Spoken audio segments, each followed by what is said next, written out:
ini setengah harta saya tinggalkan, ya, atau saya sedekahkan untuk Allah dan Rasulnya. Maka Nabi SAW berkata kepadaku, kata Umar radhiyallahu anhu, apa yang kau tinggalkan untuk keluargamu?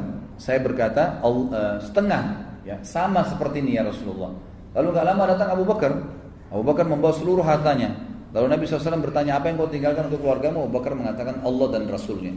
Maka di sini Umar mengatakan, saya tahu bahwasanya saya tidak akan pernah bisa mengalahkan Abu Bakar dari sisi apapun. Artinya di sini beliau menyebutkan tentang fadilah Abu Bakar. Tapi yang diambil pelajaran adalah sedekahnya beliau dengan, ya, setengah harta yang dia miliki.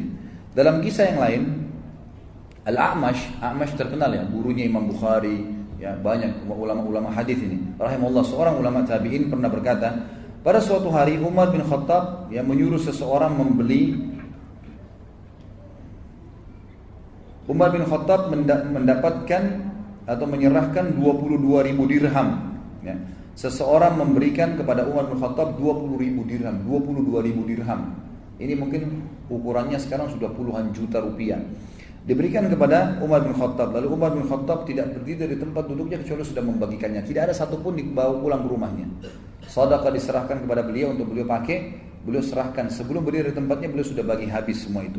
Jadi ini termasuk, ya, beliau mensedekahkan seluruh harta yang dia miliki. Lalu ditanya, kenapa anda sedekahkan? Ya, satu waktu beliau paling gemar kalau ada uang beli gula yang paling digemar oleh Umar bin Khattab untuk disedekahkan. Selalu beli gula dibagikan kepada orang. Ya, ini lebih banyak dilakukan oleh Umar bin Khattab. Lalu ditanya, kenapa anda bersedekah dengan gula? Beliau mengatakan, karena aku sangat menyukainya. Dan Allah berfirman dalam surah Al-Imran, ya, ayat 92, A'udzubillahi minasyaitonirrajim, lan tanalul birra hatta tunfiqu mimma tuhibbun. Kalian tidak akan mendapatkan kesempurnaan pahala sampai kalian menginfakkan apa yang kalian paling cintai. Juga Umar bin Khattab pernah menyuruh Abu Musa al-Ash'ari membeli seorang hamba sahaya wanita. Pada saat itu dari tawanan Jalula, salah satu, ya, peperangan dulu terjadi zaman Umar bin Khattab, dan banyak sekali harta rampasan perangnya. Maka Umar bin Khattab menyuruh membeli salah satu budak wanita. Lalu Umar bin Khattab memerdekakannya, ya, sambil berkata, membaca firman Allah, lan tanalul birra hatta tunfiqu mimma tuhibbun. Kalian tidak akan mendapatkan sempurnaan pahala sampai kalian menginfakkan apa yang paling kalian cintai. Kemudian juga sikap Umar bin Khattab pada saat meninggalnya Nabi SAW. Tentu ini kisah panjang, saya ringkaskan. Waktu Umar bin Khattab radhiyallahu anhu melihat atau mendengar berita Nabi SAW sakit keras dan akan meninggal dunia, dan pada saat itu sudah meninggal dunia, Nabi SAW sudah meninggal ceritanya. Lalu banyak orang simpang siur, yang mengatakan Nabi sudah meninggal, yang mengatakan belum. Umar bin Khattab waktu itu sulit menerima keadaan. Maka beliau berdiri dan berteriak sambil berkata, sesungguhnya beberapa orang munafik mengira bahwa Rasulullah SAW telah wafat. Padahal Rasulullah SAW tidak wafat, tapi beliau pergi kepada Rabbnya sebagaimana Musa bin Imran pergi menghadap kepada Rabbnya, lalu dia meninggalkan kaumnya selama 40 malam. Kemudian dia kembali kepada mereka setelah sebelumnya dikatakan telah wafat. Demi Allah, Rasulullah SAW pasti kembali. Sungguh, beliau akan memotong tangan dan kaki orang-orang yang mengatakan bahwa beliau telah wafat. Ini disebutkan dalam Ibnu Hisham, juga Ibnu Ishaq, dan diriwayatkan oleh Ibnu Sa'ad dalam Tabaqat, dan disahihkan oleh Ibnu Hibban. Jadi Umar bin Khattab itu sangat panik, dia mengatakan itu. Maka orang jadi ragu, takut dengan Umar bin Khattab. Umar sambil menghunuskan pedangnya. Pada saat itu Abu Bakar pun belum datang, dan orang-orang menyampaikan kepada Abu Bakar, hai Abu Bakar, datanglah melihat Nabi SAW. Kami tidak tahu beritanya dalam rumah di kamarnya Aisyah. Tidak ada yang tahu simpang siur meninggal atau tidak. Dan Umar bin Khattab sedang marah, mengangkat suaranya, ya, di depan rumah Nabi SAW, dan mengancam siapapun yang mengatakan Nabi SAW telah meninggal akan dipenggal lehernya. Maka Abu Bakar pun datang, lalu masuk ke rumah Nabi SAW, tepatnya di rumahnya Aisyah, anak beliau. Aisyah lagi ada di situ, lalu bertanya, bagaimana Rasulullah? Kata Aisyah sudah meninggal. Lalu dilihatlah oleh Abu Bakar, dilihat Nabi SAW sudah meninggal. Lalu Abu Bakar mencium kening Nabi SAW, kemudian menutup dengan kain dan memastikan Nabi SAW sudah meninggal. Lalu Abu Bakar berkata, sungguh wahai Rasulullah, engkau telah merasakan sekarang lebih tentram daripada sebelumnya. Lalu keluarlah Abu Bakar. Abu Bakar mengucapkan kalimat yang jelas, ya, yang beliau mengatakan amma ba'd, ya, beliau teriak dengan suara keras waktu itu memanggil, mengatakan Umar lagi mondar-mandir pegang pedang nih. Kata Abu Bakar, wahai Umar, tenanglah, ala rizkika, tenanglah. Umar tak mau dengar, dia nggak tahu kalau Abu Bakar yang ngomong nih. Enggak, pokoknya dia tetap sampai Abu Bakar, waktu itu ada dua riwayat, menepuk pundak Umar. Waktu Umar melihat, langsung Abu Bakar langsung dia duduk mendengarkan. Riwayat yang lain dikatakan Umar gak mau, mondar-mandir, dia tetap marah gitu kan, dalam kondisi dia tidak bisa menahan dirinya. Maka pada saat itu orang-orang pun pada saat lihat Abu Bakar mengurumuni Abu Bakar, meninggalkan Umar waktu itu, karena orang sudah takut sama Umar pakai pedang, gitu kan. Sementara Abu Bakar datang dan mau bicara. Abu Bakar terkenal dengan kelembutannya. Maka Abu Bakar berkata, "Amma ba'd, siapa yang menyembah Muhammad, ketahuilah bahwasanya Muhammad telah mati, dan siapa yang menyembah Allah, maka Allah itu hidup dan tidak akan pernah mati." Lalu Abu Bakar membacakan ayat, "A'udzubillahi minasyaitonirrajim, wa ma Muhammadun illa rasulun qad khalat min qablihi ar-rusul, afa in mata aw qutila anqalabtum ala aqabikum, wa may yanqalib ala aqibaihi falan yadurrallaha syai'a wa sayajzillahu syakirin." Muhammad itu hanyalah seorang utusan Allah dan telah berlalu sebelumnya banyak utusan-utusan Allah. Apakah kalau dia mati atau terbunuh di medan perang, kalian meninggalkan agama-agama Allah, meninggalkan agama Allah yang dibawa oleh Muhammad itu sendiri sallallahu alaihi wasallam? Siapa yang meninggalkan apa yang telah dibawa oleh Muhammad sallallahu alaihi wasallam itu, meninggalkan kebenaran, maka tidak akan berbahaya bagi Allah. Allah tidak butuh dengan dia, dan Allah akan membalas orang-orang yang bersyukur. Kata Ibnu Abbas, demi Allah, seolah-olah manusia pada saat itu belum mengetahui bahwa Allah telah menurunkan ayat ini hingga Abu Bakar membacakannya. Lalu manusia semua menerima darinya, tidak seorang pun manusia yang aku dengar kecuali dia membacanya. Ibnu Musayyib rahimahullah berkata, Umar berkata, demi Allah, begitu aku mendengar Abu Bakar membacanya, aku langsung lemas. Kedua kakiku tidak mampu menyangga tubuhku sehingga aku jatuh ke tanah ketika aku mendengarkan dan aku mengetahui bahwasanya beliau sudah wafat sallallahu alaihi wasallam. Tapi ini kisah bagaimana kedudukan Umar atau posisi Umar pada saat menghadapi matinya Nabi sallallahu alaihi wasallam. Tapi yang bisa diambil pelajaran adalah bagaimana beliau mendengar pada saat datang ayat langsung tunduk. Umar bin Khattab langsung mendengarkan firman Allah Subhanahu wa taala.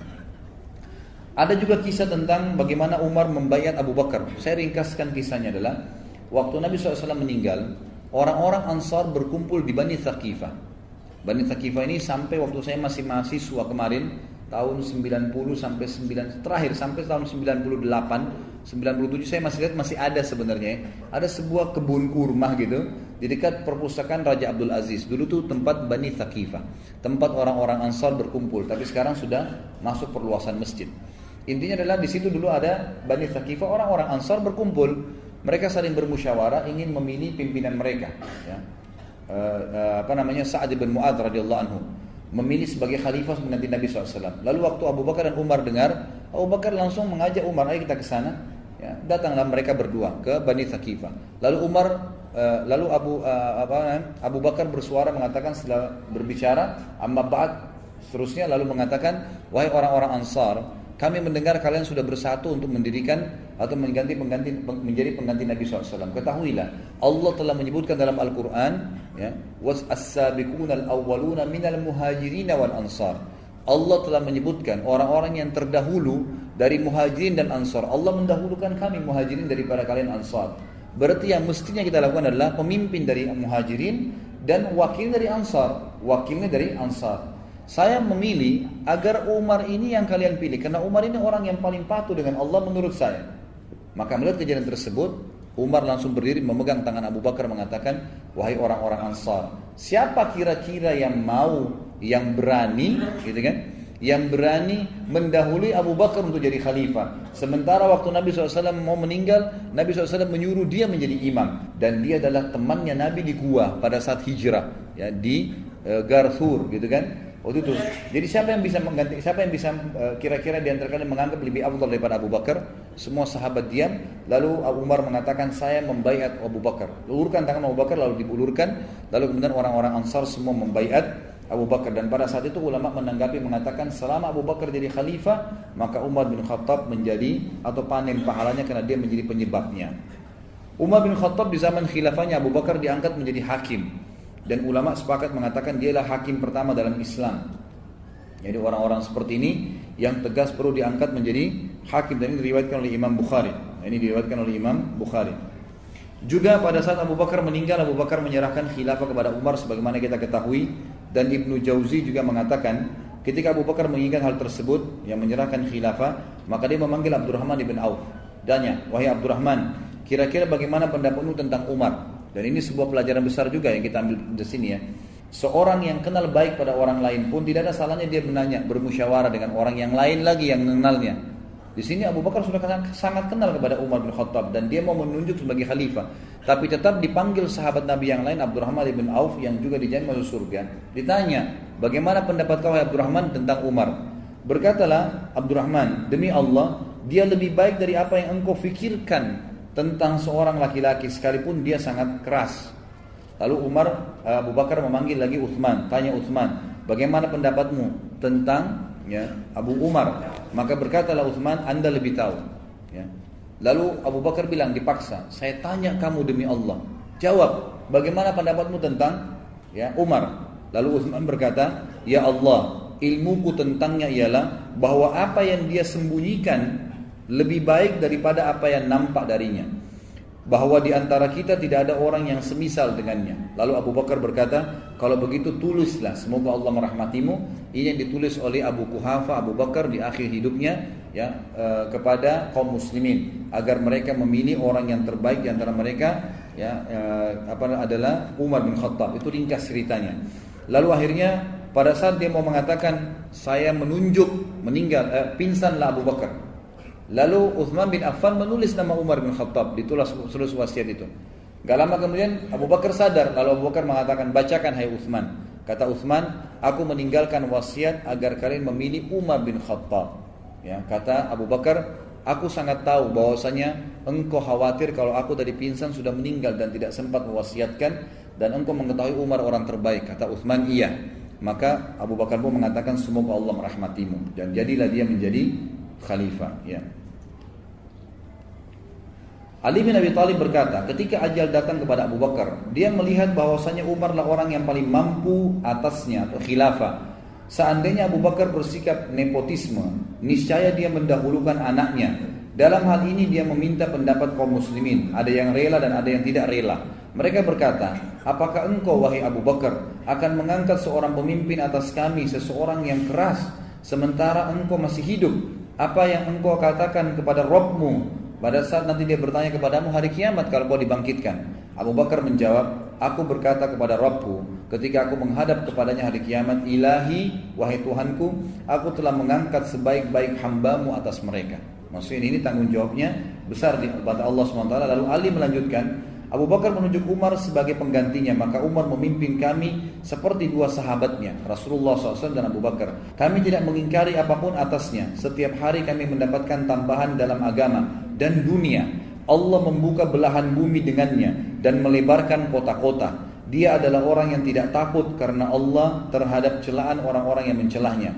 Orang jauh dan orang dekat adalah sama dalam keadilan dan kebenaran. Allah Ta'ala menetapkan kebenaran atas lisan dan hatinya, sampai-sampai kami mengira bahwasanya ketenangan berbicara melalui lidahnya, dan bahwa di antara kedua matanya terdapat malaikat yang membimbingnya dan meluruskannya. Dan ini disebutkan oleh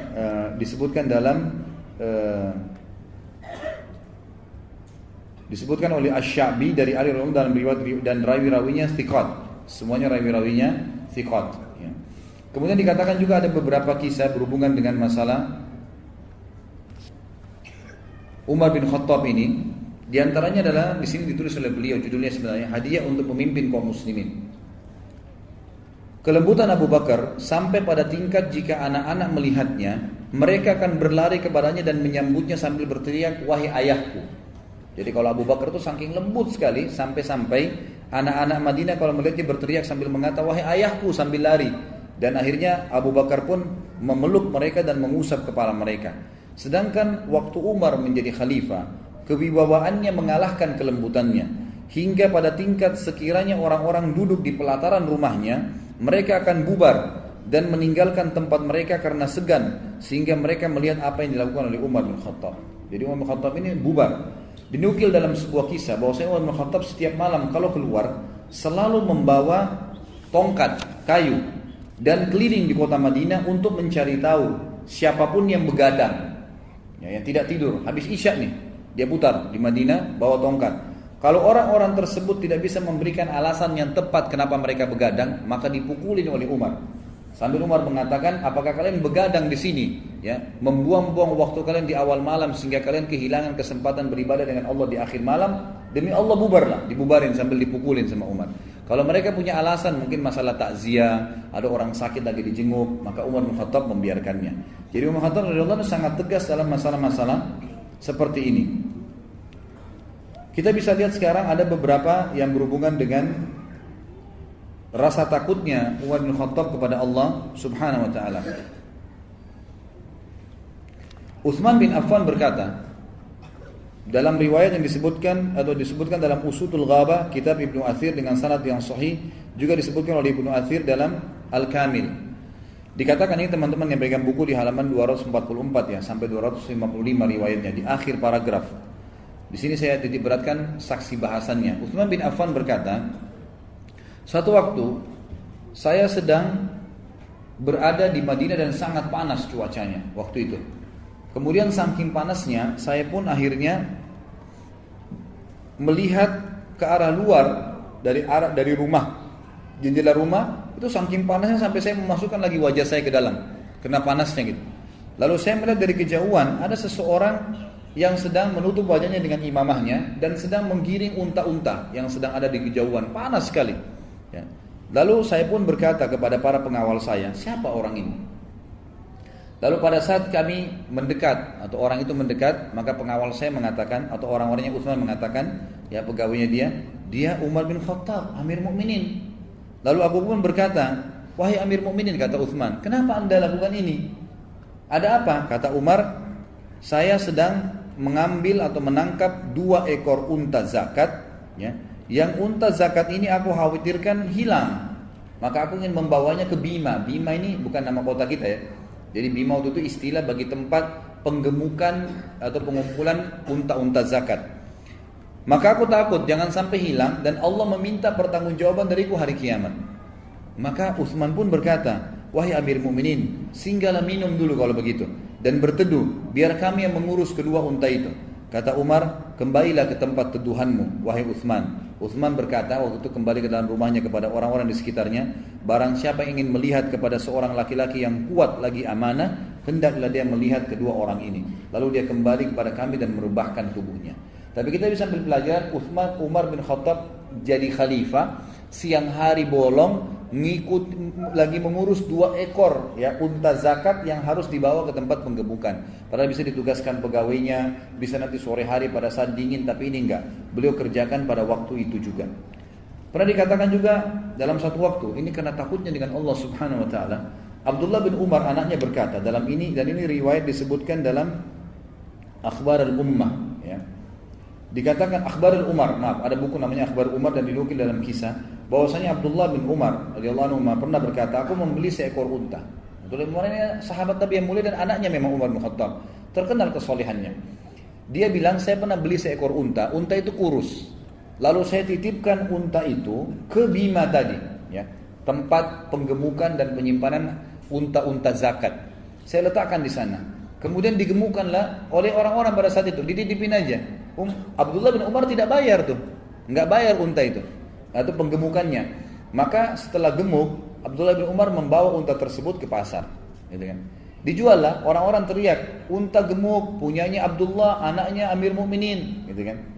Ini ada nilai jualnya, orang pada ngumpul, untanya bagus, punyanya Abdullah bin Umar sahabat Nabi, anaknya Amir Mukminin. Umar bin Khattab kebetulan lewat waktu di situ. Lalu dia dekatin, dia bilang, ini unta siapa? Kata mereka, unta Abdullah. Mana Abdullah? Abdullah bin Umar datang, mengatakan, iya wahai Amir Mukminin. Walaupun ayahnya dia mengatakan Amir Mukminin karena sudah jadi raja. Kata Umar, apa ini Abdullah? Kata Abdullah, unta saya. Ya. Kata Umar, dari mana kau dapat? Dia bilang, saya beli. Bagaimana bisa gemuk? Kata Umar, dia bilang, saya meletakkannya di Bima, gitu kan, di tempat penggemukan atau pemeliharaan unta-unta zakat. Lalu kemudian setelah gemuk, saya bawa ke pasar dengan harapan saya bisa mendapatkan apa yang didapatkan oleh pedagang, oleh kaum muslimin, dapat untung. Kata Umar bin Khattab, Abdullah, karena kau anaknya Amir Mukminin, lalu kau meletakkan untamu di Bima dengan tujuan menggemukkannya, gitu kan? Maksudnya tanpa kau membayar upah. Setelah gemuk kau mau menjualnya, maka sekarang kau harus menjual unta ini. Kalau kau menjual unta ini, ambillah modalmu saja, keuntungannya kembalikan ke pengampungan unta-unta tadi. Karena gemuknya untamu ini dari uangnya penggemukan unta tadi. Kamu cuma punya modal, kecuali kalau kamu bayar. Kita lihat di sini ya, riwayat ini menjelaskan bagaimana pekahnya Umar bin Khattab radhiyallahu anhu. Beliau hati-hati sekali. Jangan sampai, mungkin kena orang sekarang berpikir anak presiden, nggak apa-apa deh pakai fasilitas mobil dinasnya ayahnya. Kurang lebih begitu. Kalau Umar bin Khattab ini mustahil dikasih kepada anak-anaknya, gitu kan? Karena memang beliau tahu ini tidak mungkin digunakan secara umum. Ini diantara riwayat. Abdullah bin Abbas juga mengatakan pernah didatangkan nampan di depannya Umar bin Khattab penuh dengan emas. Ada orang datang bawa emas. Ini pendapatan negara, penuh dengan emas-emas. Lalu bongkahan-bongkahan yang besar. Kata Abdullah bin Abbas, Umar pun memanggil saya mengatakan, wahai Ibnu Abbas, kesinilah. Ambil ini, bagikan kepada kaummu. Abdullah bin Abbas mengatakan, baiklah, saya sibuk membagikan harta tersebut. Lalu pada saat aku sibuk membagikan di hadapan Umar, tiba-tiba aku mendengarkan tangisan dari Umar yang berkata, ya Allah, aku tidak tahu kenapa engkau tidak mendatangkan emas ini kepada dua orang sebelumku, Rasulmu Muhammad SAW dan sahabatnya Abu Bakar. Ya. Tentu engkau tidak datangkan kepada mereka. Maksudnya kenapa emas ini enggak datang justru waktu Nabi jadi Nabi, waktu masih hidup? Kenapa bukan zaman Abu Bakar waktu jadi raja? Kalau ini datang di zaman mereka, engkau tidak datangkan di zaman mereka ya Allah, tentu kan engkau inginkan kebaikan buat mereka. Jadi tidak ada tanggung jawabnya. Sekarang engkau datangkan kepada aku tidak tahu ini kebaikan atau keburukan. Maka izinkanlah aku ya Allah untuk mengeluarkannya. Maka Abu Bakar Umar pun mengeluarkan semua tadi dari harta didapatkan pendapatan negara ya. Kalau kita pikir-pikir sekarang mungkin presiden bisa nikmatin sebagiannya. Ini sama sekali dikeluarkan, bahkan dia bermuhasabah, dia anggap itu sebuah fitnah yang tidak pernah datang kepada Nabi SAW dan Abu Bakar. Kemudian juga dikatakan dari Mujahid Umar bin Khattab berkata, ini dinukil dalam Ibnu Athir dalam kitab Usudul Ghabah. Usudul Ghabah ini jamak daripada asad, artinya singa ya. Usud itu jamak daripada asad, singa. Ghabah itu maksudnya hutan gitu. Jadi ini nama buku yang menarik memang tentang masalah sejarah-sejarah para sahabat dan Nabi SAW. Umar bin Khattab menghabiskan 20 dirham dalam sebuah perjalanan haji dilakukannya dari Madinah ke Mekah, dari Mekah ke Madinah. Mujahid berkata, kemudian dia menyesal dan dia menepuk satu tangannya ke tangan yang lain, menepukkan tangan kanan di tangan kiri. Dia berkata, kami memang berhak dikatakan telah berbuat israf atau pemborosan terhadap harta Allah Subhanahu wa taala. Riwayat yang lain, Abdullah bin Amr bin Rabi'ah berkata, aku melihat Umar bin Khattab memungut kulit biji gandum dari tanah. Dia berkata, seandainya aku bisa menjadi kulit gandum ini, seandainya aku bukan apa-apa, seandainya ibuku tidak melahirkanku. Kata para ulama, ini menandakan bukan menyesali dia hidup, tapi dia mengatakan kecilnya amal saya sampai-sampai besar tanggung jawab yang saya harus lakukan di depan Allah SWT. Kalau kulit ini tidak akan bertanggung jawab, gitu kan? Seperti itu gambarannya. Qatadah juga berkata, pernah satu kali ya, Umar bin Khattab datang ke negeri Syam. Dibuatkanlah sebuah makanan yang belum pernah dia lihat sebelumnya. Ketika makanan tersebut dihidangkan kepadanya, dia berkata, ini untuk kami. Lalu apa yang disiapkan untuk kaum muslimin yang miskin, yang tidak pernah merasa kenyang dengan roti gandum? Maka Khalid bin Walid berkata, surga untuk mereka. Maka Umar bin Khattab menangis mendengarkan kata-kata Khalid, surga buat mereka. Jika ini adalah bagian kami sedangkan mereka pergi ke surga, sungguh mereka telah meraih keutamaan yang sangat jauh. Lalu Umar bin Khattab pun meninggalkan makanan tersebut. Ya. Dalam kisah yang lain, ini ada beberapa kisah ya. Kisah yang ketujuh kurang lebih, Salim bin Abdullah berkata bahwasanya Umar bin Khattab memasukkan jarinya pernah memeriksa di dubur ya, di bagian belakang unta. Biasanya unta itu kalau mau diperiksa sakit atau tidak, dipegang bagian duburnya. Kalau unta itu kalau demam atau enggak, biasa ketahuan dari situ. Dengan cara tertentu lah orang-orang ini memahaminya. Umar bin Khattab memeriksa seekor unta sambil berkata, sungguh aku takut ditanya apa yang terjadi padamu oleh Allah SWT pada hari kiamat. Karena beliau pemimpin, beliau takut sampai unta pun, jangan sampai unta itu sakit dia tidak tahu sementara unta itu di bawah naungannya, gitu kan? Itu luar biasa bagaimana kita pikirkan keadilan beliau. Kisah yang selanjutnya yang ke-8 adalah terkadang Umar mendekatkan tangannya ke api. Lalu dia berkata, wahai Ibnu Khattab, apakah engkau bisa bersabar menghadapinya? Sambil Umar bin Khattab menangis. Jadi beliau sering mendekatkan tangannya ke api sambil mengatakan, apakah kau bisa sabar menghadapinya hai Ibnu Khattab? Muhasabah sambil menangis. Kisah yang selanjutnya Al-Bara' bin Masrur berkata, pada suatu hari Umar bin Khattab keluar, dia datang ke mimbar, pada saat itu dia sedang sakit. Lalu seseorang berkata kepadanya, wahai Amir Mu'minin, tidakkah anda minum madu? Dan waktu itu kebetulan ada kantong kecil madu di Baitul Mal, di tempat penyimpanan harta.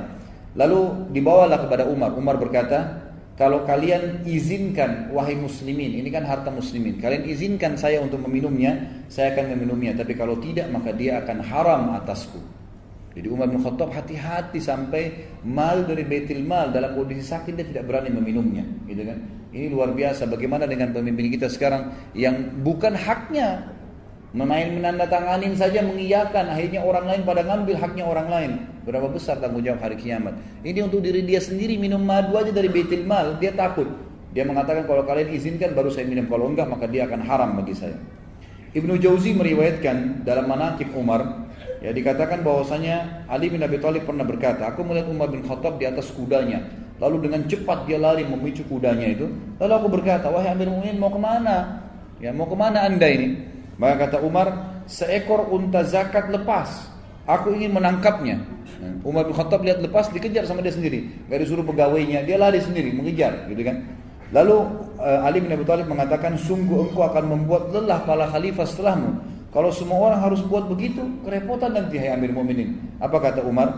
Wahai ayahnya Hasan, wahai Ali, jangan menyalahkanku demi zat yang telah mengutus Muhammad dengan kenabian. Seandainya seekor anak domba hilang di pinggir sungai Furat di Turki, niscaya Umar akan disiksa karenanya pada hari kiamat. Jadi Umar bin Khattab bermuhasabah diri yang luar biasa. Qatada berkata juga, ada seseorang yang bernama Mu'aykib. Mu'aykib ini salah satu penjaga Baitul Mal.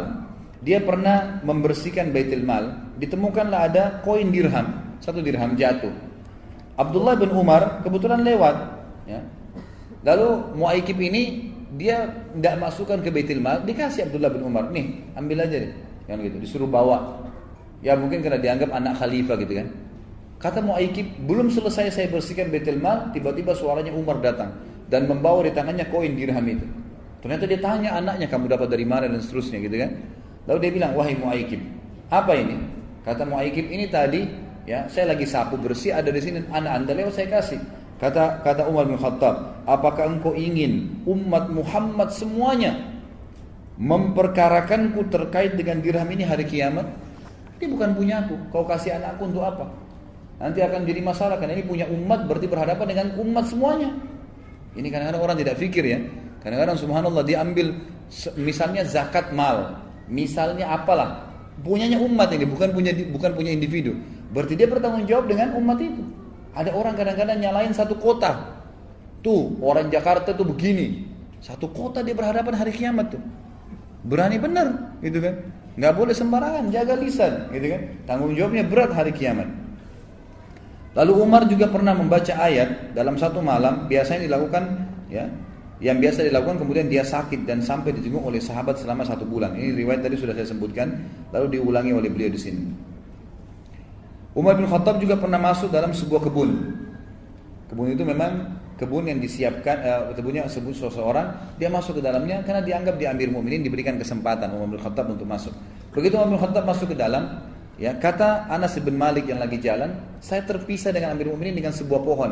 Lalu saya mendengarkan Amir Mu'minin mengatakan, wahai Amir Mu'minin Ibnu Khattab, bagus, demi Allah engkau bertakwa kepada Allah, wahai Ibnu Khattab, atau dia akan mengazabmu. Artinya jangan sampai karena kau masuk ke kebun ini, kamu jadi lupa, akhirnya Allah mengazabmu, supaya dia tidak terlihai dengan kebun yang dikasih tersebut. Dalam masalah zuhud, semua raja waktu itu punya stempel, dan umumnya di cincin, biasanya di cincin. Umar bin Khattab punya cincin, gitu kan? Tertulis kalimatnya, kalau dia mengirim surat ke raja-raja, ke siapa saja, gubernurnya, isinya begini, kafa bil mauti wa'idan ya Umar. Tulisannya itu, cukuplah kematian sebagai penasihatmu wahai Umar. Cincinnya dia. Jadi setiap dia stempel dia ingat. Dia lagi kirim surat nih, oh ternyata saya diingatkan dengan kematian. Stempelnya bunyinya begitu, gitu kan? Pernah nggak antum berpikir stempel begitu, gitu kan? Ketika memegang khilafah, Umar bin Khattab berkata, tidak halal untukku dari harta Allah kecuali 2 pakaian. Satu pakaian untuk musim dingin dan satu pakaian untuk musim panas. Jadi kalau dia lagi jadi khalifah, kalaupun harus dibelikan oleh Baitul Mal, cukup 1. Musim dingin, 1 musim panas. Bukan semua dibiayai oleh pemerintahan. Makanan pokok keluargaku seperti makanan orang laki-laki dari Quraisy yang bukan merupakan orang terkaya mereka. Kemudian aku ini hanyalah seorang laki-laki dari kaum muslimin. Cukup banyak riwayat di sini disebutkan tentang masalah itu. Dan pernah Jabir bin Abdullah memegang, radhiyallahu anhu, seorang sahabat, pegang daging, bawa, baru beli gitu. Kayak kita sekarang mungkin dikresek di bawah gitu kan. Kemudian Umar bertanya, apa itu Jabir? Jabir mengatakan, daging, saya beli, saya pengen makan daging. Umar menasihatin dia, bukan melarang ya, tapi menasihatin, mengatakan, wahai Jabir, apakah setiap kali kau lihat sesuatu, kau pengen sesuatu, kau selalu membelinya? Maka lalu Umar membacakan ayat yang membuat Jabir jadi belajar gitu dari situ. Umar mengatakan, baca firman Allah Al-Ahqaq ayat 20. Azhabtum tayyibatikum fi hayatikumud dunya. Ini potongan ayat ya. Kurang lebih artinya, apakah kalian sudah menghabiskan rezeki yang baik dalam kehidupan dunia kalian? Artinya, cobalah redam, jangan semuanya dibeli, gitu kan. Dan ini sebuah pelajaran juga yang bisa diambil dari Umar radhiyallahu anhu. Seseorang pernah diundang oleh Umar bin Khattab makan. Orang ini kebetulan bernama Humaid bin Hilal, salah satu tokoh masyarakat lah, kepala suku. Ini di halaman 249 ya, di paragraf terakhir sebelah kanan. Dia lagi disiapkan makanan. Lalu pada saat dihidangkan, orang ini nggak mau makan. Umar tanya, kenapa kau nggak mau makan? Dia bilang, makanan Anda keras dan tidak enak. Biarlah saya pulang ke rumah saya makan makanan yang sudah disiapkan di rumah saya, lembut, enak, gitu kan. Lalu kata Umar, apakah menurut kamu kami tidak bisa menyembelih seekor domba dan mengulitinya? Apakah kau mengira kami tidak bisa mengambil tepung lalu disaring dengan kain demi kain sehingga menjadi halus? Apakah kau mengira bahwasanya kami tidak bisa membuat roti yang lembut? Dan kami memerintahkan satu genggam kismis dimasukkan ke dalam kantong air. Biasanya orang dulu lakukan itu, kemudian dikocok, nanti jadi manis airnya, jadi air kismis gitu kan. Apa kamu mengira kami tidak bisa melakukan itu sehingga nanti kami bisa merasakan nikmatnya seperti memakan daging rusa? Maka dia pun berkata, si orang tadi yang diundang itu, Humaid berkata, sungguh aku menangkap Anda ini orang yang tahu makanan enak, lalu kenapa harus ada makanan yang seperti ini? Kata Umar, benar demi zat yang jiwaku berada di tangannya, jika aku tidak takut amal baikku berkurang, niscaya aku akan mengikuti kemewahan hidup kalian. Tapi aku ini tidak berani seperti itu, karena takut nanti malah jadi lalai dan meninggalkan semua amal-amal kebaikan. Pada tahun Ramadan tahun peceklik ya. Waktu itu lagi tidak ada makanan, orang-orang jadi susah, hewan-hewan jadi pada kehabisan makanan. Umar bin Khattab radhiyallahu anhu hanya makan roti dan minyak sampai kulitnya menjadi hitam, gitu kan. Kemudian beliau berkata, seburuk-buruk pemimpin adalah aku jika aku kenyang sedangkan orang-orang kelaparan. Benar-benar mengagumkan dirimu wahai Umar, kata si penulis ini. Sangat luar biasa gitu. Dan beliau pernah berkata pada perutnya pada saat itu, kami tidak punya, sambil tepuk-tepuk perutnya sendiri, kami tidak punya makanan sehingga masyarakat tetap hidup. Artinya kamu harus tenang dan terima itu. Perutnya sendiri diajak ngomong sama dia dan diingatkan agar jangan sampai melakukan hal-hal yang melampaui batas gitu. Kemudian Muawiyah radhiyallahu anhu berkata, sahabat Nabi yang mulia, Abu Bakar tidak menginginkan dunia pun tidak menginginkannya. Adapun Umar, dunia menginginkannya. Maksudnya Muawiyah, di zaman Abu Bakar ekspansi tidak terlalu luas, kekayaan harta rampasan perang tidak terlalu banyak. Tapi di zaman Umar, dunia menginginkannya, tapi dia tidak menginginkannya. Sedangkan kita berguling-guling banting tulang di dalam dunia itu. Artinya diberikan nasihat oleh Muawiyah kepada kita semua. Tawaduknya Umar bin Khattab radhiyallahu anhu dikatakan bahwasanya beliau pernah keluar bersama Al-Jarud dari sebuah masjid. Di jalan bertemu dengan seorang wanita yang duduk di atas jalan. Wanita itu sudah tua sekali.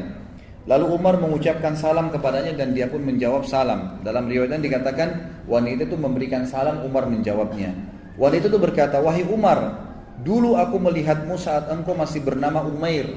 Orang Arab itu kalau masih kecil namanya diperkecil, Umar jadi Umair, gitu kan? Saya lihat dulu kamu masih Umair, lari-lari di pasar Ukaz, suka berkelahi dengan anak-anak.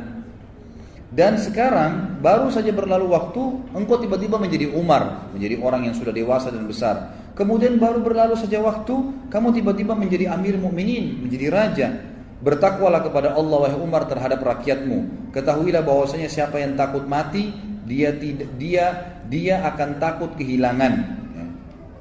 Maka Umar pun menangis. Maksudnya kalau kamu takut ya berkorban untuk agama ini, maka kamu berarti tidak takut mati. Tapi kalau kamu takut mati, ada hisab hari kiamat, kamu akan berhati-hati. Kurang lebih begitu maknanya.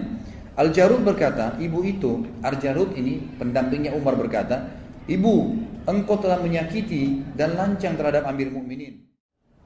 Assalamualaikum warahmatullahi wabarakatuh. Alhamdulillah, wassalatu wassalamu ala Rasulillah. Segala puji bagi Allah Subhanahu wa taala, juga salawat dan taslim Muhammad sallallahu alaihi wasallam. Masih melanjutkan Umar dan beberapa poin yang berhubungan dengan beliau sebelum membahas masalah meninggal dan mati syahidnya radhiyallahu anhu. Beliau juga punya kisah berhubungan dengan masalah mendidik diri beliau dan juga pemimpin-pemimpin yang biasa beliau atau yang sudah beliau tunjuk. Satu waktu pernah Umar bin Khattab memiliki anak yang bajunya sobek kemudian ditambal. Pada saat ditambal baju tersebut,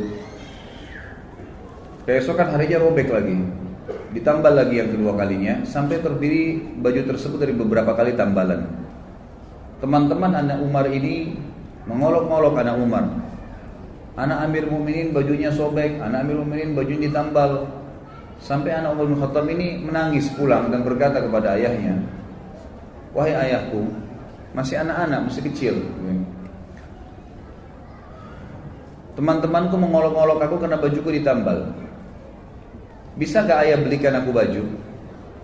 Kata ayahnya, kalau sekarang, kata Umar radhiyallahu anhu, kalau sekarang saya nggak punya uang oleh anakku untuk beli baju. Bayangkan untuk beli baju berapa dirham aja nggak pegang uang pada saat itu. Radhiyallahu anhu. Beliau mengatakan, tapi aku akan coba mengirim surat kepada penjaga Baitul Mal. Ditulislah surat oleh Umar bin Khattab kepada penjaga Baitul Mal waktu itu dan dikatakan, saya meminta secara pribadi, bukan kebutuhan negara, agar Anda meminjamkan saya uang untuk membelikan baju buat anak saya yang akan saya bayar bulan depan, digaji nanti. Ada gajinya Umar bin Khattab, saya akan ambil gaji, gaji saya dipotong. Lalu waktu sampai surat tersebut di tangan penjaga Baitul Mal, kita perhatikan di sini bagaimana penjaga Baitul Mal juga ini orang yang beriman. Dia membalas surat Umar bin Khattab mengatakan, wahai Amir Mukminin, kalau saya pinjamkan kepada Anda uang ini, apakah Anda punya jaminan masih bisa hidup sampai bulan depan sehingga Anda bisa membayarnya? Perhatikan ini dialog antara atau surat antara seorang pemimpin yang menunjuk pegawainya dan pegawai menulis seperti itu. Waktu tiba surat penjaga Baitul Mal kepada Umar bin Khattab, Umar bin Khattab pun menangis sambil berkata kepada, atau dalam kalimatnya yang masyhur, segala puji bagi Allah yang telah memberikan kepada saya orang-orang yang seperti ini. Lalu beliau berkata kepada anaknya, wahai anakku, bersabarlah. Kalau ayahmu ini masih hidup sampai bulan depan dan menerima gaji, maka pasti saya akan memberikan kamu baju. Ini sebuah pelajaran yang besar dari Umar radhiyallahu anhu. Dan kita lihat dari awal kisah tadi beberapa jam kita jelaskan, hampir semua yang berhubungan dengan beliau itu pelajaran demi pelajaran. Hidupnya dipenuhi dengan kisah-kisah yang luar biasa, yang menjadi ibrah, yang menjadi pelajaran.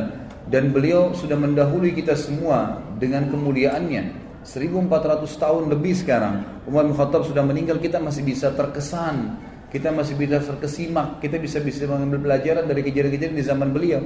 Bahkan menjadi hukum-hukum fikih yang dilakukan oleh seluruh umat Islam. Sebagaimana tadi kita jelaskan dalam beberapa poin, bagaimana Umar bin Khattab menjadikan atau dijadikan keputusannya sebagai hukum di jalan Allah Subhanahu wa taala. Umar bin Khattab radhiyallahu anhu sangat tegas dalam agama Allah ini. Tidak main-main kalau memang hal itu perlu ketegasan. Dalam sebuah kisah pernah ada seorang Yahudi dengan munafik. Yang munafik ini hutang dari orang Yahudi. Kemudian tiba masa si Yahudi menagih dari munafik bilang nggak ada uang kamu sama saya. Cekcoklah dua orang ini, lalu diambil kesimpulan kita berhukum aja. Waktu itu Nabi SAW masih hidup. Maka datanglah keduanya ke Nabi SAW. Nabi SAW melihat sesuai dengan data-data yang ada, Yahudi punya hak. Kata Nabi SAW, berikanlah haknya si Yahudi ini, karena memang kamu berutang sama dia, ada buktinya jelas. Ternyata keluar munafik ini tetap bilang saya nggak mau bayar. Belum puas cari orang lain, dicarilah Abu Bakar. Ketemu Abu Bakar, siapa setelah Nabi SAW? Abu Bakar, orang yang dianggap dimuliakan, datang ke sana. memperlihatkan kasus kepada Abu Bakar, dipaparkan. Abu Bakar berhukum seperti hukum Nabi SAW, bahwasanya haknya Yahudi. Ternyata pulang, keluar dari rumah Abu Bakar, si munafik belum puas juga, saya belum mau bayar. Baik, Yahudi bilang kalau begitu kita cari orang lain. Kamu mau? Iya. Siapa? Umar bin Khattab. Datang kepada Umar radhiyallahu anhu di rumahnya. Begitu datang ke rumahnya, Umar bin Khattab mengatakan, siapa kalian? Satu mengatakan mengaku muslim tapi dia orang munafik. Di sini di riwayat tidak disebutkan namanya. Kemudian yang satu juga Yahudi. Lalu Umar bertanya, ada apa dengan kalian? Dia bilang, ini Yahudi bilang, ini si fulan utang dengan saya tapi nggak mau bayar, dia tidak mau akui. Lalu Umar pintar, Umar bertanya kepada mereka berdua, apakah kalian sudah pernah bertanya tentang masalah hukum ini sebelum datang ke sini? Kata mereka berdua, sudah. Kata Umar kepada siapa? Mereka bilang, kami telah datang kepada Muhammad. Kata Umar, apa hukumnya? Kata Muhammad memberikan hak kepada si Yahudi ini, kata si munafik, karena alasan-alasan yang sudah dipaparkan. Lalu kalian kemana lagi? Mereka berkata, kami sudah ke Abu Bakar. Apa hukumnya Abu Bakar? Sama saja dengan hukumnya Muhammad SAW. Lalu Umar berkata, untuk apa kalian datang kepada saya? Keduanya mengatakan, kami ingin berhukum. Umar bilang, baiklah, tunggu sebentar. Umar masuk ke dalam mengambil pedang, kemudian mengejar keduanya, akan menebas keduanya. Dua-duanya lari dari rumahnya Umar. Lalu Umar berkata, apakah kalian sudah berhukum kepada Rasulullah SAW? Masih ragu? Datang ke Abu Bakar lalu masih ragu, lalu datang kepada saya minta hukum, ini hukum saya. Pedang ini, gitu kan. Jadi beliau radhiyallahu tidak main-main dengan hukum, gitu kan. Kalau memang sudah saatnya, ya saatnya, gitu kan. Seperti itu gambarannya. Dan tentu apa yang akan kita sampaikan, dipaparkan di buku ini, belum semua kisah Umar ternukilkan. Jadi bukan mustahil ikhwah-ikhwat sekalian, kalau anda pernah mendapatkan kisah lain tentang Umar asal riwayatnya sahih, itu tidak ada masalah. Karena cukup banyak riwayat yang dinukil yang memang belum dinukil di sini. Di antaranya ada kisah Umar bin Khattab dengan rahib, seorang pendeta Yahudi yang masuk Islam akhirnya karena sifat Nabi SAW. Dan ini sudah saya sebutkan di bahasan pada saat menjelaskan tentang kelebihan Nabi SAW. Ringkas ceritanya adalah ada seorang Yahudi yang pernah Nabi SAW utang dengannya 20 sak kurma. Satu sak kurma 2,5 kilo. Kemudian Nabi SAW sepakat akan dibayar di waktu tertentu. Ternyata belum tiba waktunya, orang Yahudi ini sudah datang, pendeta Yahudi sudah datang dan langsung berdiri di sebelah Nabi SAW, mencekik leher Nabi dengan sisa kain imamahnya alaihissalatu wassalam. Lalu orang-orang waktu itu lagi hadir di masjid dan semuanya pada melihat kejadian tersebut. Akhirnya Umar bin Khattab yang ada di depan saf mengatakan, ya Rasulullah, izinkan saya menebas lehernya Yahudi ini. Lalu Nabi SAW memberikan isyarat untuk duduk Umar. Lalu Nabi SAW dalam kondisi tercekik menanyakan kepada Yahudi, ada apa hai Yahudi? Kata Yahudi ini, bayar hutangmu hai Muhammad. Kata Nabi SAW, kan belum tiba saat waktunya. Dia bilang, tetap saya mau dibayar sekarang. Maka Nabi SAW dalam kondisi duduk tercekik dan Yahudi ini berdiri menarik imamah beliau SAW, berkata kepada Umar, wahai Umar, pergilah ke Baitul Mal dan ambillah 20 sak kurma, bayarkan utang saya dan tambah 20 sak lagi. Kata Umar, ya Rasulullah, 20 sak pertama utang anda, 20 sak kedua untuk apa? Kata Umar, kata Nabi SAW, itu hukuman karena kau sudah menakut-nakuti dia. Kau tadi sudah mengancam akan menebas lehernya. Artinya Nabi SAW seakan-akan memberikan isyarat, kalau saya masih ada jangan ambil keputusan, gitu kan? Maka Umar pun pergi ke Baitul Mal, meninggalkan Yahudi ini. Yahudi jalan di belakangnya sambil marah dengan Yahudi ini. Tiba di Baitul Mal, Umar bin Khattab radhiyallahu anhu menyiapkan 20 sak kurma, diberikan kepada Yahudi itu. Waktu mau disiapkan 20 sak kedua, Yahudi ini bilang, enggak usah hai Umar. Kata Umar, kenapa? Dia bilang, Umar, apa kau tahu siapa saya? Kata Umar, saya enggak mau tahu siapa kamu. Dalam kondisi marah gitu kan. Langsung dia sebutkan namanya, saya Fulan bin Fulan. Namanya ini kebetulan nama salah satu pendeta Yahudi yang terkenal sudah lama masuk Islam. Kata Umar, saya tanya kamu atas nama Allah, apakah kau dia? Dia bilang, iya. Bukankah kau tahu itu adalah Rasulullah sallallahu alaihi wasallam? Kata dia, ya saya tahu. Lalu kenapa kau lakukan perbuatan tadi sementara kau tahu adalah Nabi Allah? Kata si Yahudi, hai Umar, apa kau kira saya gila? Saya datang ke masjid kalian, mencekik Nabi dan Raja kalian di hadapan kalian. Saya sudah siap mati pada saat itu. Karena saya ingin membuktikan satu hal dari Muhammad yang belum saya temukan padanya. Semua ciri kenabian Nabi terakhir ada pada diri Muhammad. Semua sudah saya temukan. Fisiknya, tempat tinggalnya, nama-namanya, tinggal ada satu belum. Ghalaba hilmuhu ghadabu. Emosinya dikalahkan dengan kasih sayangnya. Dan tadi itu saya sengaja nagih sebelum waktu, saya sengaja cekik lehernya. Tujuannya untuk memancing emosinya. Ternyata memang kasih sayangnya mengalahkan emosinya. Dan sekarang saya mengucapkan Umar asyhadu an la ilaha illallah wa anna Muhammad Rasulullah. Ini syahadat orang tersebut di depan Umar radhiyallahu anhu. Ini diantara kisah yang belum dinukil tentunya. Ada juga kisah yang lain, kisah tentang masuk Islam, kisah tentang Umar radhiyallahu anhu zaman khilafahnya. Beliau sempat keliling kota Madinah di malam hari. Kemudian beliau menemukan ada satu laki-laki Badui. Laki-laki Badui ini kebetulan lagi menancapkan tali kemahnya sambil mengikat kencangan tali untahnya, dan di dalam kemahnya ada suara rintihan perempuan yang sedang menangis. Maka Umar pun lewat dan berkata setelah memberikan salam, wahai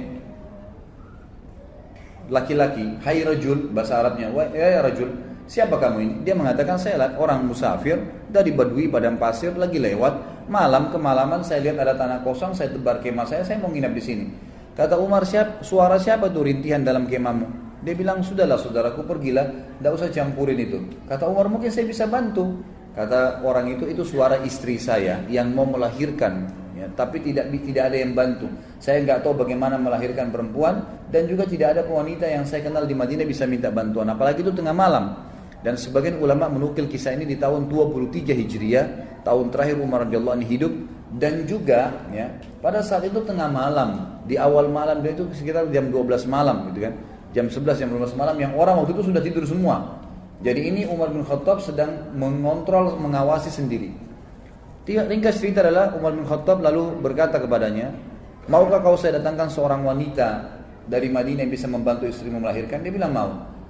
Perlu jemaah tahu bahwasanya laki-laki Badui ini belum tahu kalau ini Umar bin Khattab, belum tahu kalau ini khalifah. Umar pun radhiyallahu anhu lalu pulang, dia tidak membangunkan ya, penasihat-penasihatnya, atau mungkin dokter, tabib, ya, kalau kita zaman dulu dikatakan ya dengan istilah tabib, ya, atau orang yang bisa mengobatin, atau bidan mungkin perempuan yang bisa melahirkan. Tidak, dia pulang ke rumahnya, dia bangunkan istrinya.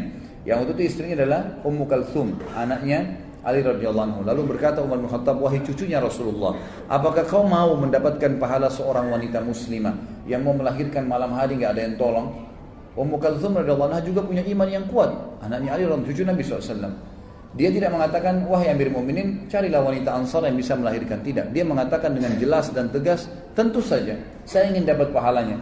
Kata Umar, siapkanlah persiapan, perlengkapanmu untuk melahirkan dan ikut sama saya. Maka jalanlah pada malam itu, saudaraku sekalian, dua orang, raja muslim dan ratunya.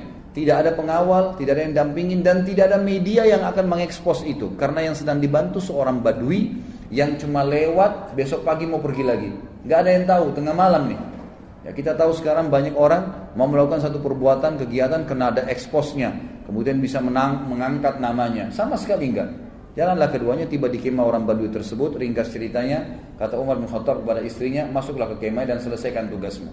Istrinya pun akhirnya membantu wanita tersebut melahirkan. Gak lama kemudian, sementara menunggu, tentu Umar bin Khattab ngobrol sama orang Badui ini, dan orang Badui belum tahu kalau Umar bin Khattab, ngobrol-ngobrol aja seperti biasa. Lalu kemudian terdengar suara bayi dari dalam, dan Ummu Kalthum, istri Umar bin Khattab radhiyallahu anhum ajma'in, berkata, ya Amir Mukminin, wahai pemimpin orang yang beriman, gitu ya.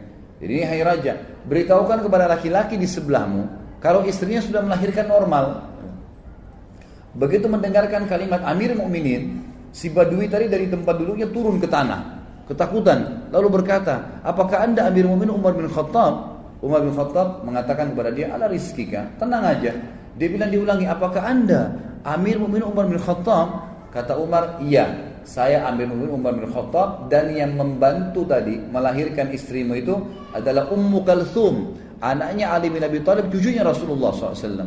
Maka orang ini pun menangis pada saat itu dan berkata, Maha suci Allah yang telah mengaruniakan saya nikmat yang tidak terhingga malam ini, karena saya telah didepani duduk oleh raja, ya, muslimin, dan istri saya telah dibantu melahirkan oleh ratu muslimin, dan anak saya disentuh pertama kali dengan kulit cucu Nabi SAW.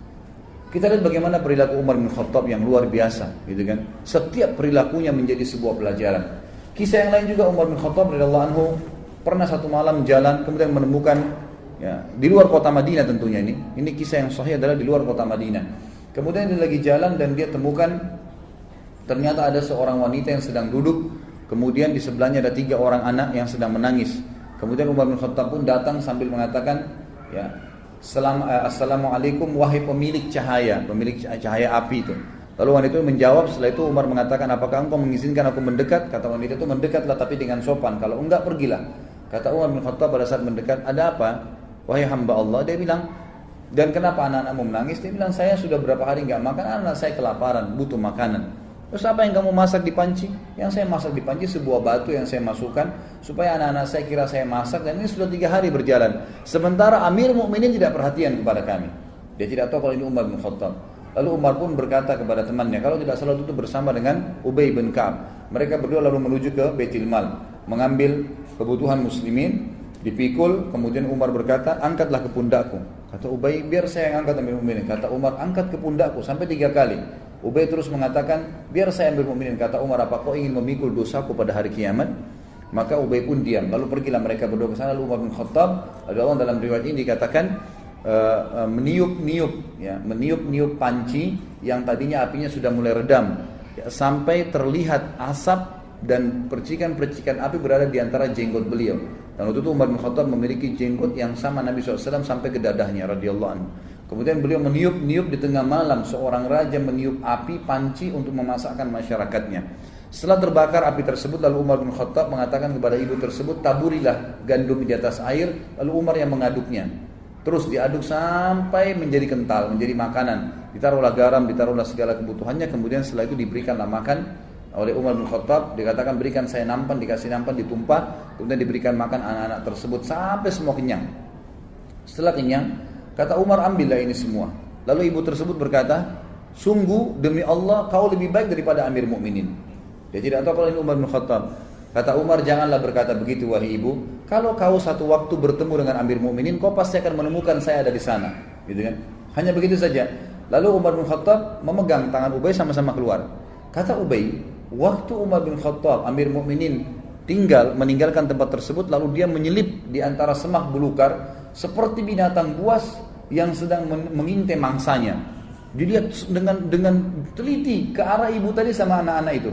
Lalu setelah itu dia lihat anak-anak tersebut yang tadinya nangis, tidur, bangun, bermain, ceria, gitu kan. Lalu Umar bin Khattab mengangkat kepalanya, ya, seakan-akan berhenti untuk memata-matai dan berkata, segala puji bagi Allah yang selamatkan saya dari orang-orang ini yang akan menuntut saya pada hari kiamat. Perilaku yang sangat luar biasa dari seorang yang beriman kepada Allah Subhanahu wa ta'ala. Dan cukup banyak kisah yang berhubungan dengan hal-hal yang seperti ini. Umar bin Khattab radhiyallahu anhu juga pernah memberikan pelajaran tentang masalah takdir. Sebagaimana dinukil dalam banyak riwayat-riwayat sahih, teman-teman yang pegang buku bisa di halaman 276 sampai 277 kisah yang berhubungan dengan masalah itu. Umar bin Khattab radhiyallahu anhu pernah menuju ke negeri Syam, dan di negeri Syam itu ternyata ada satu wilayah yang akan dimasukin, terkenal ada penyakit taun. Ya, sebelum keluar ke negeri Syam, masih dari kota Madinah, gitu kan. Riwayat sahih menjelaskan masih di kota Madinah. Lalu pada saat itu ada seorang panglima perang, Abu Ubaidah bin Jarrah radhiyallahu anhu, yang terkenal juga, salah satu yang terkenal, Amin Hadil Ummah, orang yang paling terpercayanya umat Islam, gitu kan. Waktu itu Umar bin Khattab mengatakan, waktu mau keluar, dikatakan negeri yang Anda mau pergi ini oleh sebagian sahabat ada penyakit taun. Taun itu penyakit yang memang Nabi SAW larang kita masuk ke sana kalau ada penyakit itu. Dan kalau kita sedang ada di satu lokasi yang ada penyakit itu, maka otomatis kita dilarang keluar. Ini khilaf di antara ulama tentang masalah bahasa Indonesia itu penyakit ini. Ada yang mengatakan kusta, ada yang mengatakan menyebutkan beberapa jenis penyakit, tapi saya tidak terlintas sekarang nama-namanya. Ringkas cerita adalah Umar bin Khattab mengatakan, kalau begitu kita urunkan niat dulu, jangan dulu pergi. Lalu Abu Ubaidah radhiyallahu anhu datang mengatakan, wahai Amir Mukminin, apakah anda lari dari takdirnya Allah? Kata Umar bin Khattab, saya lari dari takdir Allah ke takdir Allah yang lain. Nah, jadi maksudnya di sini, selama masih berhubungan dengan perilaku seorang hamba, perilaku pilihan, makan atau tidak, minum atau tidak, tidur atau tidak, keluar atau tidak, semua itu adalah pilihan ikhtiar, gitu kan? Kalau kita mau keluar ternyata khawatir ada gelap, badai, hujan, panaskah, kita lalu memilih lebih di rumah, berarti kita sedang memilih takdir Allah yang lain. Itu maksud Umar radhiyallahu anhu, kan gitu. Maka Umar mengatakan, saya lari dari takdir Allah kepada takdir Allah yang lain. Lalu Umar berkata, wahai Abu Ubaidah, seandainya yang mengucapkan itu bukan kamu, artinya masa kamu yang bisa mengucapkan seperti itu sementara kamu ini adalah orang yang paling terkenal, gitu kan? Lalu akhirnya Umar bin Khattab pun membiarkan. Dalam riwayat yang lain Abu Ubaidah mengatakan, baiklah saya yang akan pergi ke sana. Maka dia pun berangkat. Umar bin Khattab sempat memeluk Abu Ubaidah, mengetahui ini pasti akhir hidupnya, gitu kan.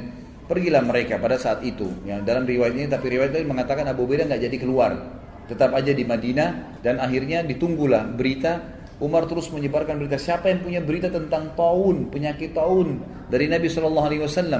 Abdurrahman bin Auf, sahabat Nabi yang lain radhiyallahu anhu, sempat waktu itu tersibukkan dengan beberapa kegiatan. Lalu pada saat dengar orang lagi ngumpul bersama Umar bin Khattab, dia pun datang lalu mengatakan, saya memiliki kabar dari Nabi SAW. Ya, dan ini riwayat disebutkan dalam riwayat Bukhari tentang kisah ini. Dia mengatakan, aku mendengarkan Nabi SAW bersabda, idza sami'tum bihi bi ardin fala tuqaddimu alaihi, wa idza waqa'a bi ardin wa antum biha fala takhruju firaran minhu. Jika kalian mendengarkan taun terjadi di satu daerah, maka kalian jangan ke sana. Dan jika kalian bila itu terjadi pada satu kaum, sedangkan kalian berada di dalamnya, maka kalian jangan keluar darinya atau menghindarinya. Maka Umar pun akhirnya bertahmid, mengatakan, alhamdulillah, segala puji bagi Allah yang telah membantu aku untuk mengambil keputusan yang tepat. Juga Bapak Ibu sekalian, ada kisah yang menarik tentang, atau syubhat seringkali kalau Anda baca buku sejarah, Anda temukan tentang, ada sering ahli-ahli sejarah Islam juga menulis buku yang mereka mengatakan Umar bin Khattab tidak menyenangi Khalid bin Walid. Tidak menyenangi Khalid bin Walid. Terbukti Umar bin Khattab melenserkannya dari jabatannya sebagai pimpinan perang. Penulis buku ingin meluruskan masalah itu. Beliau mengatakan ini pemahaman yang salah. Umar bin Khattab mencopot Khalid bin Walid dari jabatannya bukan karena Umar membencinya. Ya, nanti akan beliau katakan bukti. Tetapi Umar bin Khattab sendiri menyebutkan dalam riwayat, ya ini disebutkan dalam Tarikh At-Tabari, ya, disebutkan oleh penulis buku menukil dari situ ya. Beliau mengatakan Umar sempat berkata, sesungguhnya aku tidak mencopot Khalid karena kemarahan atau pengkhianatan, tapi orang-orang telah terfitnah olehnya. Aku khawatir mereka akan disandarkan kepadanya. Maksudnya nanti orang-orang menganggap Khalid bin Walid jadi penyebab menang perang. Jadi fitnah, orang sudah tidak bergantung lagi sama Allah. Maka aku copot gara-gara itu. Dalam riwayat lain dijelaskan bahwasanya pernah terdengar oleh Umar bin Khattab Khalid bin Walid ini berkhianat. Beritanya begitu di harta rampasan perang. Lalu Umar bin Khattab dari Madinah mengutus Bilal. Perlu ikhwah dan akhwat sekalian tahu, teman-teman tahu bahwasanya Khalid bin Walid ini dulu pimpinan, ya, tuan, sayyid di Mekah, gitu kan. Dan Bilal adalah seorang budaknya Umayyah bin Khalaf. Ya. Jadi dulu kondisinya tuh secara kejiwaan, ya, orang walaupun sudah masuk Islam, Bilal masih merasa Khalid bin Walid ini dulu tuan, gitu kan, terkenal.